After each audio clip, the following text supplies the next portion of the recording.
Banjir merupakan bencana alam yang paling sering terjadi di Indonesia. Banjir yang kerap melanda sejumlah wilayah di tanah air ini pun bagaikan momok yang menakutkan bagi masyarakat. Meskipun berbagai upaya telah dilakukan untuk mengelola banjir, namun tetap saja bencana ini terus menghampiri.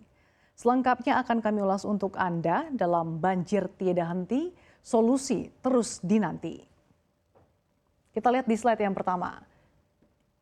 Sejumlah wilayah di tanah air berisiko dikepung bencana hidrometeorologi atau banjir akibat intensitas hujan tinggi dalam waktu yang lama. Kota Jakarta misalkan, yang langganan dilanda banjir dikala hujan mengguyur, bahkan seperempat wilayah kota Jakarta diprediksi akan tenggelam pada 2050 mendatang. Bencana ini bahkan mungkin bisa saja lebih cepat terjadi jika tidak ada langkah terobosan yang diambil oleh pemerintah pusat maupun pemerintah daerah. Berdasarkan analisa World Bank, risiko banjir di Jabodetabek umumnya diperparah oleh sejumlah faktor, di antaranya pesatnya pembangunan dan terjadinya perubahan fungsi lahan. Nah, kondisi ini mengakibatkan pengurangan kapasitas penampungan air di aliran sungai bagian atas yang berimbas mempercepat laju dan volume pengiriman ke hilir. Masalah yang cukup pelik tidak hanya sampai di situ, terdapat masalah pengelolaan limbah padat dan juga pengendalian sedimentasi yang tidak memadai dan tidak efektif hingga penyumbatan pada sistem drainase. Selain memakan korban jiwa, banjir juga dapat menghancurkan rumah, infrastruktur penting yang menyebabkan kerugian ekonomi yang signifikan. Pada tahun 2020 misalkan, banjir di Jabodetabek menyebabkan 66 korban jiwa dan kerugian ekonomi diperkirakan mencapai 5,2 triliun rupiah atau setara 370 juta dolar Amerika Serikat. Parahnya, kejadian banjir juga tidak hanya terpusat di Jabodetabek saja. Bencana ini hampir merata dan mengular ke beberapa wilayah di Indonesia lainnya. Melihat nilai kerugian tersebut, maka pemerintah tidak bisa hanya berpangku tangan dan tentunya perlu melakukan berbagai inovasi. Sebetulnya pemerintah sudah melakukan sejumlah upaya untuk meminimalisir terjadinya banjir. Misalkan saja adanya pembangunan waduk, kemudian embung, kolam retensi, sumur resapan. Nah, beberapa contoh diantaranya normalisasi Sungai Ciliwung, kolam retensi atau penampungan di Cilincing, Jakarta Utara, hingga pompa Ancol Sentiong. Selain itu pemerintah juga tengah melakukan penerapan Zero Delta Q untuk mempertahankan keseimbangan daerah aliran sungai atau DAS secara non-struktural. Nah, kebijakan ini menekankan bahwa setiap bangunan tidak boleh meningkatkan debit air ke sistem saluran drainase atau aliran sungai.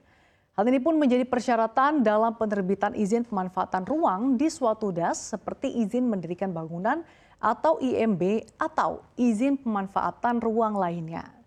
Kalau kita lihat di sini, secara tren sebetulnya ada penurunan dari tren banjir. Menurut data BNPB, kejadian banjir di Indonesia kalau kita lihat di sini menurun dari tahun 2021 hingga 2023. Pada 2021 misalkan kalau kita lihat di sini setidaknya tercatat mencapai 1.794. Kemudian di tahun 2022 menurun menjadi 1.516 dan di tahun 2023 lalu juga semakin menurun menjadi 1.170. Namun menjadi pertanyaan adalah apakah upaya yang dilakukan ini mampu mengatasi ataupun memitigasi banjir di Indonesia secara optimal, apalagi di tengah terjadinya anomali cuaca yang akhir-akhir ini terus terjadi. Meski sudah menerapkan berbagai langkah dan kebijakan, Indonesia tentunya masih perlu belajar dan juga mengadopsi beberapa teknologi penanganan banjir yang sukses dilakukan sejumlah negara untuk memaksimalkan penanganan dan mitigasi banjir. Misalkan saja Belanda yang memiliki program Room for the River Program. Kebijakan ini bertujuan untuk memulihkan kembali ruang alami aliran sungai untuk melindungi wilayah yang memiliki potensi terdampak dengan menciptakan penyangga dan menambahkan kedalaman saluran samping untuk mengalirkan luapan air. Kemudian London juga memiliki sistem mitigasi banjir yang bernama Thames Barrier. Penghalang ini membentang 520 meter melintasi sungai Thames dan memiliki 10 gerbang baja. Nah, ketika air pasang diperkirakan cukup tinggi dan menimbulkan potensi ancaman banjir, maka ke-10 gerbang baja tersebut akan dinaikkan atau ditutup sehingga aliran air pasang dapat ditahan dan mengurangi risiko banjir. Selanjutnya Jepang, ia memiliki mega proyek bernama Jikans. Ini juga dilakukan untuk mencegah banjir. Jadi negeri Sakura ini membangun saluran pembuangan yang terletak 50 meter di bawah tanah. Jika terjadi banjir, maka sejumlah turbin ini akan mendorong air keluar melalui sungai Edo dan masuk ke Teluk Tokyo.